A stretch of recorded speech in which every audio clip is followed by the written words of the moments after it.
Hello students, तो हम पढ़ रहे थे रासायनिक विज्ञान की मूल अवधारणाएं। तो यानी some basic concept of chemistry में हम पिछला 3 वीडियो लेक्चर कर चुके हैं। इसका कुछ पार्ट मैंने अभी थोड़ी देर स्किप किया है, बाद के लेक्चर्स में हम उसे कंटिन्यू करेंगे।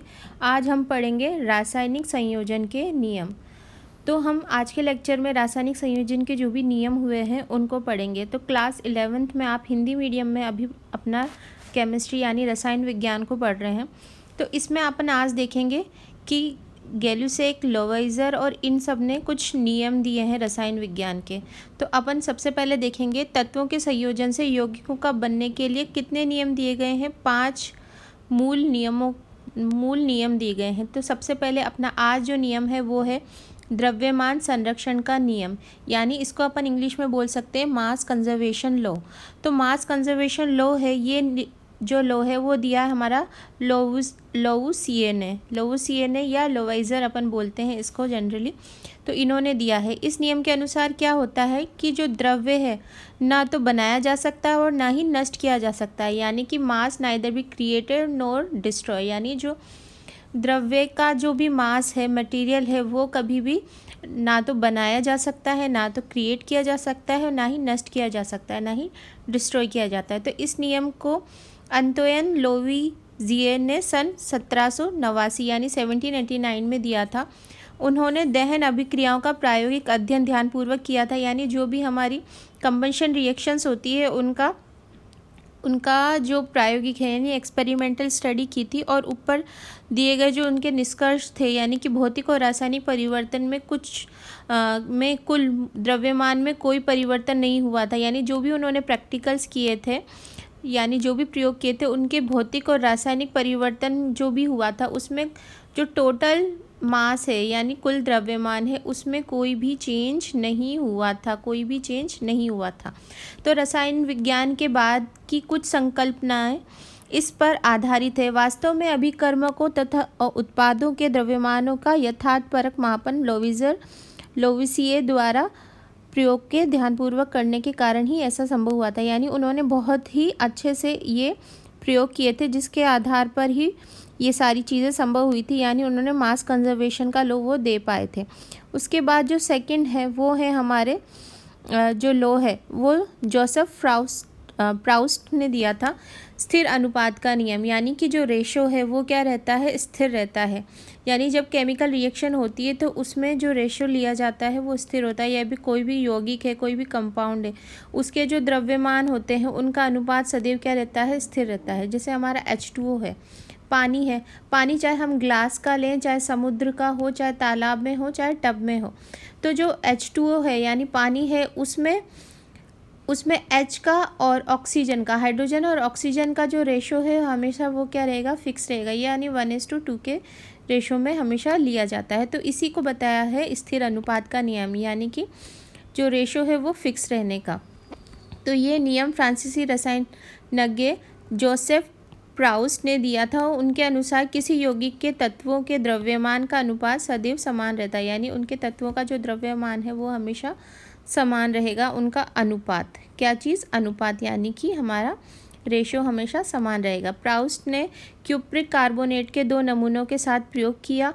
किसके साथ प्रयोग किया, तो क्यूप्रिक कार्बोनेट के 2 नमूने लिए उन्होंने, उसके साथ में उसने प्रयोग किया, जिनमें से एक प्राकृतिक और दूसरा संश्लेषित था, यानी एक नेचुरल था और एक क्या था, सिंथेसाइज था।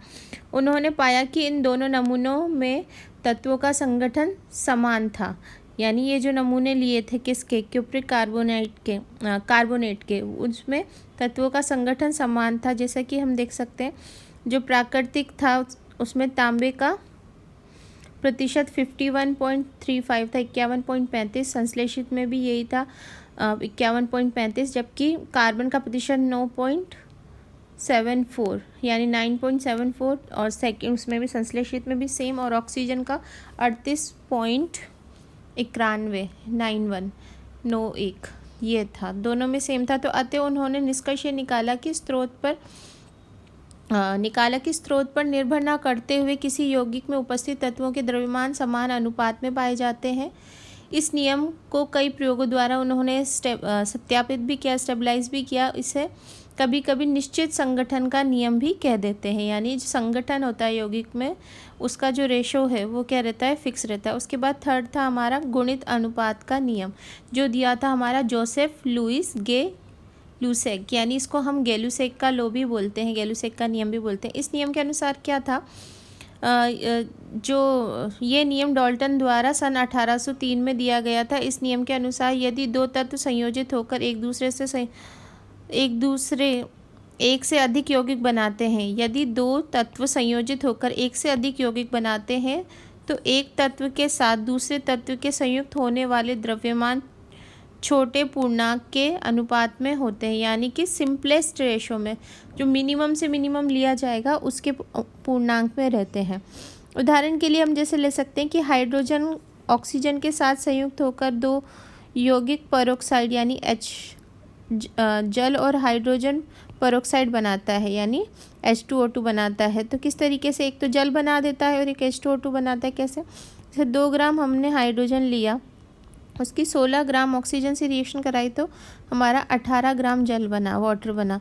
जबकि हाइड्रोजन पेरोक्साइड बनाना है तो हमारा हाइड्रोजन तो सेम ही लिया हमने, पर ऑक्सीजन का हमने कितना ले लिया, 32 ग्राम ले लिया। पहले हमने 16 ग्राम लिया था जब जल बनाया था, और अभी पेरोक्साइड बनाया तो 32 ग्राम ले लिया। तो अब बना जो है वो है 34 ग्राम, यानी कि अब जो बना है हमारा क्या है, हाइड्रोजन पेरोक्साइड बना है, यानी H2O2 का फॉर्मेशन यहाँ पर हुआ है। देखिए आप इस चित्र के माध्यम से भी इस चीज़ को अच्छे से समझ सकते हैं। तो आप यहाँ पर देख सकते हैं हाइड्रोजन एक आयतन और दूसरा हाइड्रोजन एक आयतन और ऑक्सीजन का एक आयतन लेने से जल वाष्प के 2 आयतन बनेंगे, यानी एक वॉल्यूम का हाइड्रोजन, यानी टोटल 2 वॉल्यूम हाइड्रोजन और 1 वॉल्यूम ऑक्सीजन लेने से जल वाष्प के 2 यहाँ पर वॉल्यूम बने हैं। तो हाइड्रोजन के 2 आयतन ऑक्सीजन के 1 आयतन के साथ अभी क्या कर जल के 2 आयतन बनाते हैं। ठीक है, ये चीज़ हुई। उसके बाद में हम देखेंगे यहाँ पर ऑक्सीजन के द्रव्यमान यानी 16 ग्राम और 32 ग्राम जो हाइड्रोजन के निश्चित द्रव्यमान 2 ग्राम के साथ ही संयुक्त हो रहे हैं, और सरल अनुपात 16:32, यानी इसको सिंपलेस्ट रेशो में चेंज करेंगे तो 1:2 का ही रेशो होगा, क्योंकि द्रव्यमान का और उसका रेशो हम देखेंगे तो 1:2 आएगा।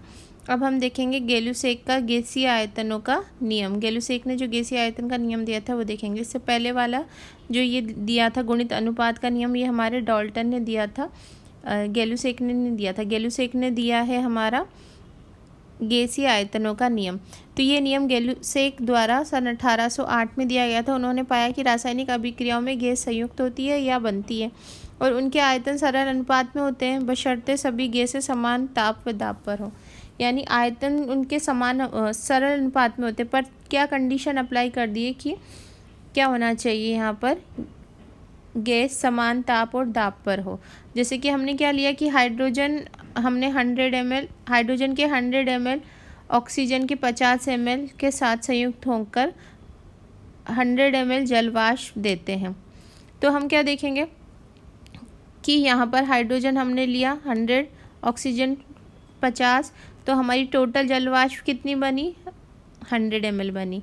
ठीक है, तो अतः हाइड्रोजन और ऑक्सीजन के आयतन जो आपस में संयुक्त होते हैं, अर्थात कि 100 ml और 50 ml जो अभी हमने देखा यहाँ पर आपस में संयुक्त होकर सरल अनुपात 2:1 के अनुपात में होते हैं। जैसे हाइड्रोजन है हमारा 100 और ऑक्सीजन है 50, ये H2 और ये O2, तो इनका अनुपात देखेंगे तो हम क्या होगा, 2:1 ही तो होगा ना, इस तरीके से। ठीक है, अब गेलुसेक के आयतन संबंधों के पूर्णांक अनुपातों की खोज वास्तव में आयतन के संदर्भ में स्थिर अनुपात का नियम है, यानी अनुपात क्या रह रहा है यहाँ पर, स्थिर रह रहा है। पहले बताया गया कि स्थिर अनुपात का नियम द्रव्यमान के संदर्भ में है। गेलुसेक के कारण हम के परिपण सन 1811 में अवोगाद्रो द्वारा की गई थी। तो क्या किया गया था, अवोगाद्रो का नियम भी हम देख लेते हैं। अवोगाद्रो ने जो नियम दिया था, अवोगाद्रो ने जो नियम दिया उसमें क्या है, समान ताप दाब पर सभी गैसों के समान आयतनों के अणुओं की संख्या समान होती है, यानी समान ताप और दाब लें तो हम जो भी हमारे गैस हैं उनके समान आयतनों में अणुओं की संख्या भी क्या होगी, समान। ताप और दाब पर समान आयतनों में अणुओं की संख्या हमेशा समान होती है।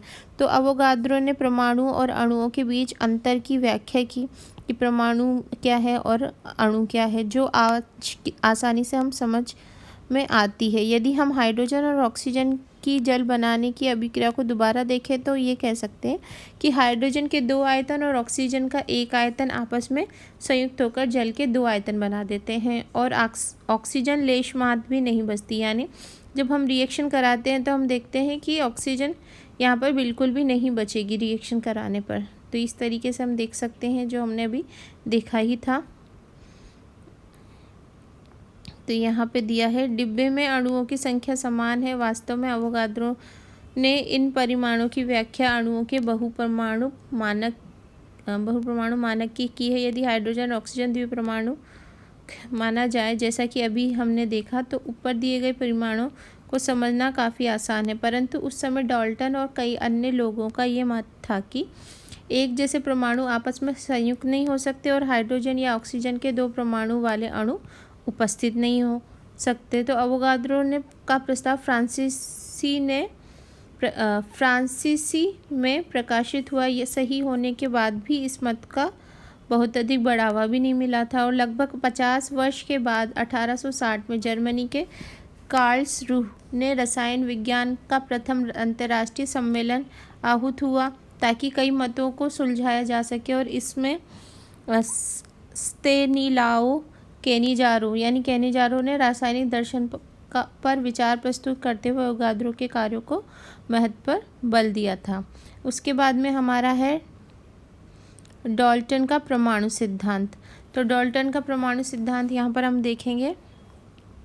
हालांकि द्रव्य के छोटे अविभाज्य कणों, जिन्हें हम एटम्स अर्थात कि अविभाज्य कहा जाता था, द्वारा बने होने पर विचार की उत्पत्ति ग्रीक दर्शन शास्त्री डीमेक्रिस्ट 460 से 370 बीसी की बात के समय में हुई थी। परंतु कई प्रायोगिक अध्ययनों के फलस्वरूप इस पर फिर से विचार किया जाने लगा और सन 1808 में डाल्टन ने रासायनिक दर्शन शास्त्र की एक नई पद्धति प्रकाशित की, जिसमें उन्होंने निम्नलिखित तथ्य प्रस्तावित किए। फर्स्ट तो क्या प्रस्तावित किया कि द्रव्य अविभाज्य परमाणुओं से बना होता है, यानी जो भी मैटर है हमारा वो अविभाज्य यानी जो टूट नहीं सकते उन एटम से मिलकर बना होता है और किसी दिए हुए तत्व के सभी परमाणुओं के एक समान द्रव्यमान सहित एक समान गुणधर्म भी होते हैं।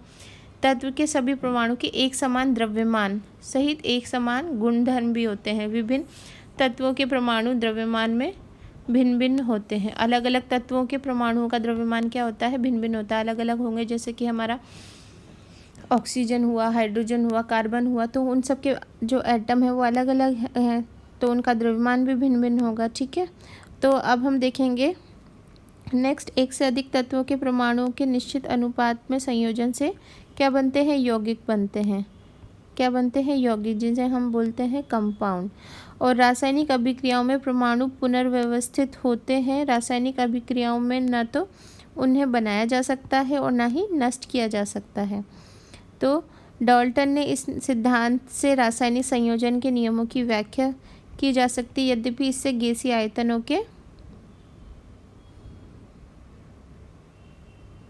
नियम की व्याख्या नहीं होती है। ये परमाणुओं के संयोजन के कारण भी परमाणु के संयोजन का कारण भी नहीं बता सका, जिसके बाद में अन्य वैज्ञानिकों ने इसकी व्याख्या की थी।